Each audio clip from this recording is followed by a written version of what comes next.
Assalamualaikum warahmatullahi wabarakatuh. Waalaikumsalam warahmatullahi wabarakatuh. Allahumma salli ala Sayyidina Muhammad wa ala ali Sayyidina Muhammad. Semoga Buya Yaya selalu dilindungi oleh Allah Subhanahu wa taala, dipermudah urusannya, khususnya urusan dakwahnya. Amin. Izin bertanya Buya, bagaimana cara kita menanggapi ada orang yang tidak percaya bahwa adanya Ahlul Bait? Karena Ahlul Bait itu nasabnya sambung dengan ibunya itu Sayyidah Fatimah. Dan sedangkan nasab itu kalau kita kan cabung kepada ayahnya. Bagaimana Bu ya? Syukran. Assalamualaikum warahmatullahi wabarakatuh. Assalamualaikum warahmatullahi wabarakatuh. Ada pada zaman Nabi yang mengingkari Nabi punya keturunan. Ada orang yang mengingkari, kau ini enggak punya keturunan wahai Muhammad. Langsung dibantah oleh Al-Quran. Inna sya'ni'aka huwal abtar. Kau yang enggak punya keturunan. Yang menuduh Nabi enggak. Dari lesan mulia baginda Nabi yang mengatakan Fatimah tu bid'atum minni, bagian dariku. Dari sinilah akan keturunan nanti. Fatimah bid'atum minni. Kemudian pengukuhan langsung dari baginda Nabi tentang Sayyidina Hasan dan Sayyidina adalah ibnai. Ini dianggap sebagai anakku. Sayyidu Ali Jania ibna. Dikatakan dua anakku. Jadi Nabi sendiri dalam riwayat yang banyak mengakui Sayyidina Hasan seperti anak sendiri dan Sayyidina Fatimah sebagai bid'atum, ini bagian daripadaku.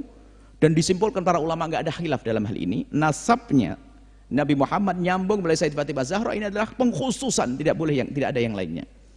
Ini sudah enggak ada perbedaan di kalangan ulama. Hanya orang-orang yang mungkin bacanya salah atau bagaimana, atau ada kedengkian dengan ahli bait Nabi SAW, kebencian kepada ahli bait Nabi SAW. Yang jelas Sayyidina Hasan adalah Husain adalah mulia dan bid'atun, putra-putri dari Sayyidah Fatimah Zahra, nyambung sampai hari ini. Ada. Jadi itu adalah kesalahpahaman dalam membaca atau salah bergaul atau bergabung dengan orang-orang yang ada kebencian dengan ahli bait Rasulullah SAW. Ahli bait ada. Ahli bait yang secara khusus itu namanya disebut ashabul kisah. Kalau bicara ahli bait ada 5 kan, ashabul kisah yang dikerubuti oleh kain oleh Nabi Muhammad SAW, yaitu Sayyidina Rasul, Sayyidina Imam Ali, Sayyidina Fatimah Zahra, Sayyidina Hasan dan Husain. Kemudian ada ahli bait diperluas lagi, setelah itu adalah mereka adalah Banu Hashim dan Banu Muthalib. Sebelumnya adalah istri-istri Nabi, termasuk ahli bait. Dalam Al-Quran, innama yuridullahu liyudhhaba ankum ahlal bait. Ahli bait di dalam Al-Quran adalah istri-istri Nabi SAW. Ahli bait.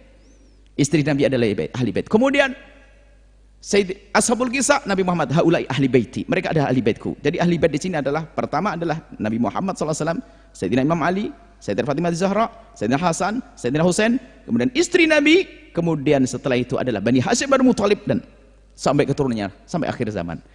Itu ahli bait. Nanti ada pembahasan dalam bab zakat juga. Spesial masalah urusan dengan baginda Nabi, sudahlah. Anda jangan sampai ada yang usil urusan dengan nasabnya Sayyidina Hasan dan Sayyidina Husain. Bahaya sekali ini urusan-urusan semacam ini. Apa urusannya dengan dirimu? Apa urusannya dengan dirimu? Tidak akan membahas yang semacam ini kecuali memang khawatir ada sedikit kebencian kepada ahli bait Nabi sallallahu alaihi wasallam. Membenci kepada ahli bait Rasulullah. Islam dibangun dengan 2 pilar besar. Pilar ilmu, pilar iman. Apa itu? Pilar ilmu, pilar iman adalah hubbu ahli bait, hubbu sahabat. Mencintai ahli bait Nabi Muhammad, mencintai sahabat. Kalau 2 pilar kita runtuhkan, salah satunya runtuh. Ada orang mencintai sahabat Nabi, benci ahli bait. Hati-hati, ini tadi. Cinta sahabat Nabi, benci ahli bait, runtuhlah dia. Atau cinta ahli bait, benci sahabat Nabi, runtuh. 2 pilar yang tidak bisa kita pisahkan. 2 pilar yang tidak bisa kita jauhkan. Hubbu ashabun Nabi wa hubbu ahli bait Nabi sallallahu alaihi wasallam. Wallahu a'lam bishawab.